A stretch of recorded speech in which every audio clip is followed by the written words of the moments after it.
Iron Man is awesome. This was one of my favorite superhero movies as I was growing up. If there was one job this movie had, it was to get people to care about Iron Man, who started off as the face of the MCU. And this movie truly delivered. They gave Iron Man a heartfelt and well-constructed character journey, excellently brought to life by Robert Downey Jr. Without a performance as great as his, it may not have worked in the end. From the first time we see him on screen, it doesn't feel like we're watching a scripted character. It feels like we're watching a human being who's not afraid to be himself. It does a great job establishing Tony's personality and how he's perceived by people. While Tony can come across as super friendly and approachable in conversation, much of that comes from his desire to be presentable to others. He always wants to perform and have the best of himself highlighted. After a friendly interaction, the scene shocks us with a haunting experience that will change Tony Stark forever. Before the plotline continues, we flash back to a presentation of Tony's backstory and accomplishments, leaving us to speculate how this event will change him as a person and what led to such an event to begin with. The way Tony is presented in this video does a great job playing on his pridefulness, drawing strong emphasis on his accomplishments and why he's considered so important to the world. It's strongly representative of how Tony wishes to be seen by others. It also does a great job justifying why Tony thinks so highly of himself, as if nothing in his career is worth questioning. It's further demonstrated when Tony addresses the criticism towards his drive to manufacture bigger and better weapons for the government for profit, and his instinct is to bring up the accomplishments his father has made throughout history and the lives Tony believes he's saving through the weapons he created. Throughout the first act, Tony selectively talks about the benefits of his and his father's creations of weapons. It's presentable for his image, and it makes it easy for him to justify the work he does. That's how Dad did it, that's how America does it, and it's worked out pretty well so far. With his ideology set in stone, it starts to break apart when he's harmed by one of his own weapons as a consequence of his warmongering, which I think is a really effective way to set up his growth in the film. The best ways to justify why your characters would change is to hit them with challenges to their ideas. Tony's experience forces him to live out the consequences of his own actions, despite ultimately meaning well from the start. He had to witness people lose their lives and live with the survivor's guilt moving forward. From Tony's perspective, he needs to change. I love how one of the sets is decorated with all of Tony's weapons. It's a really good visual indicator for the audience that tells us the scale of the consequences of Tony's actions. Tony is forced to reflect on how this will be his legacy that everyone remembers, which is another angle in which this film challenges his pride in his work. He knows something has to change, but he's not sure on how to do it. Think about it. Do anything they're gonna kill me. You.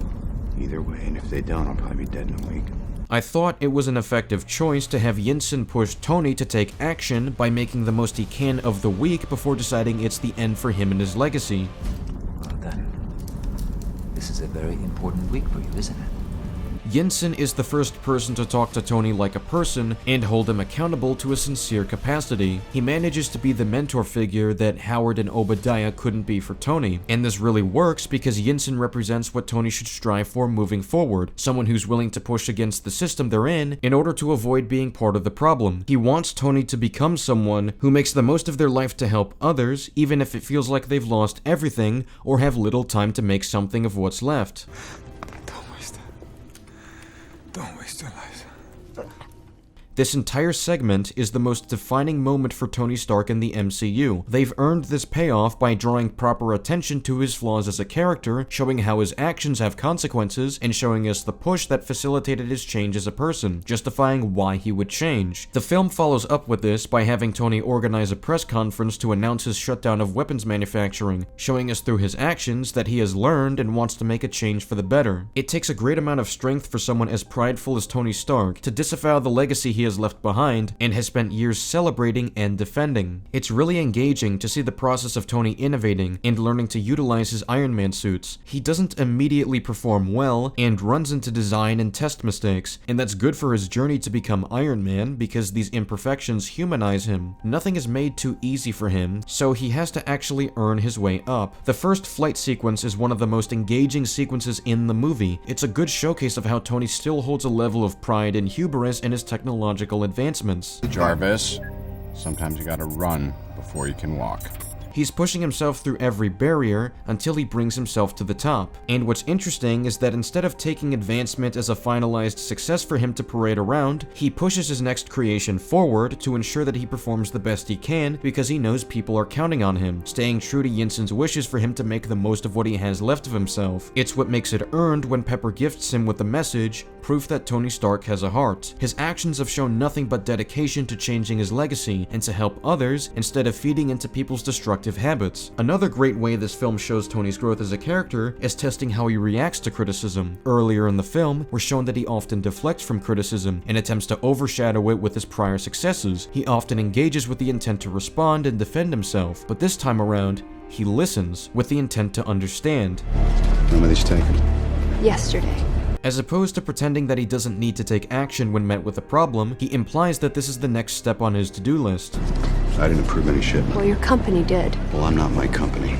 In front of all these people, he's willing to confront Obadiah on what he just learned. He immediately jumps to investigate the problem here because it's of high importance to him. What I really like about the interaction is that the subject begins with the name Gulmira, the same village Yinsen told Tony that he lived in with his family. It informs his tense reaction to the name alone. It plays into the anger we see him in as he's constructing his armor and watching the news report on the atrocity. It pushes Tony to suit up in his iconic suit for the first time. The film went above and beyond to earn this payoff. All of this build-up separates his first fight scene in his iconic suit with any generic fight scene in a superhero movie. It's not just a fight they threw in there for Iron Man to look cool. They made it personal for Tony. If he couldn't be there to save Yinsen and his family, then the next best thing he can do is ensure that the rest of the families in Gulmira have a future ahead of them. Seeing a boy reunite with his father was enough for Tony to feel accomplished in the moment. He has finally done something more than feed into human conflict at the expense of innocent bystanders. He didn't waste his life that Yinsen fought to save. Instead of resorting to needless destruction once the terrorists are overpowered, he leaves it to the people to decide how the lead terrorist will face justice, as he proceeds to destroy his other weapons left in the area. And although Tony has done enough that could seemingly redeem himself already, he doesn't want to stop. He doesn't want to return back to his old life. There is nothing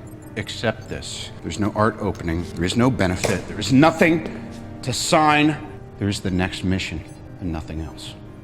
This scene cements Tony's purpose for years to come. Anytime he brings harm to other people through his own mistakes, he'll always see it as his job to make up for it. Being Iron Man represents more than just an icon for people to be amazed at, or a way of getting back at those who have harmed him. It's the redemption of Tony Stark, and a rebuilding of the Stark legacy that gives to the world instead of destroying it. It's proof that Tony Stark has a heart, and will stay true to Yinsen's wishes not to waste what he was given. I shouldn't be alive.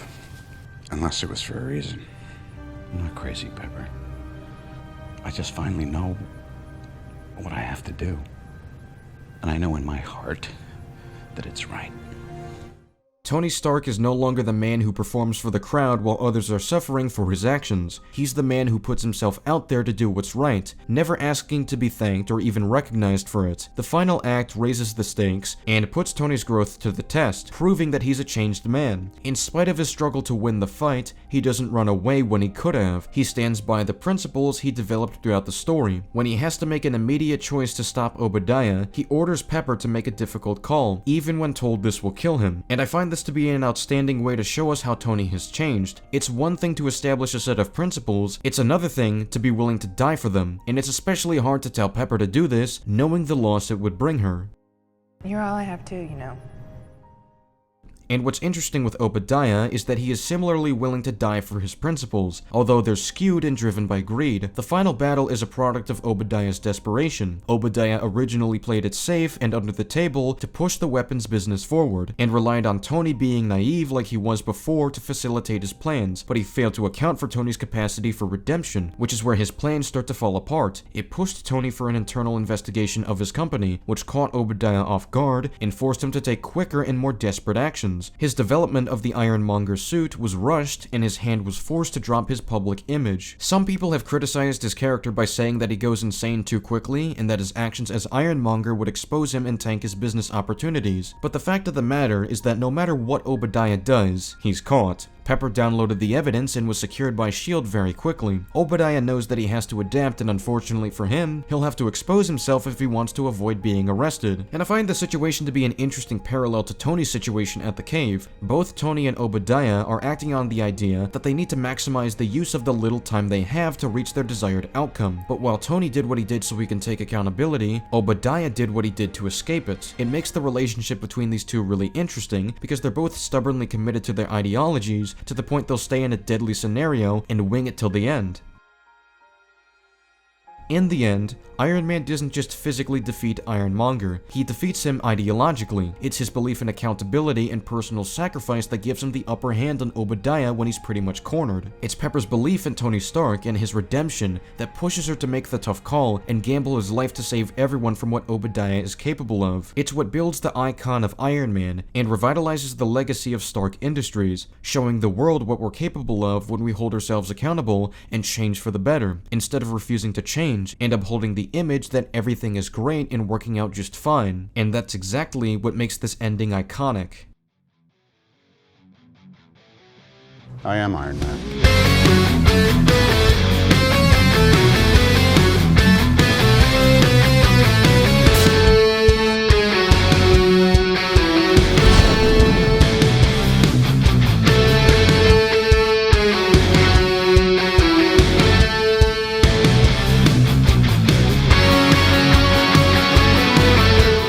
I am Iron Man.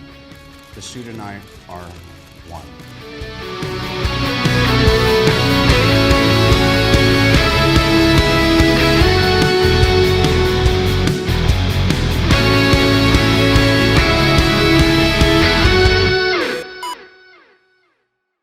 Thanks for watching this video. I definitely have plans to talk about the rest of the Iron Man trilogy. If you enjoyed this video, be sure to like this video and subscribe for more. And I want to hear from you in the comments. What makes Iron Man as a movie stand out to you? I'm interested in hearing your thoughts below. See you later when I talk about Iron Man 2.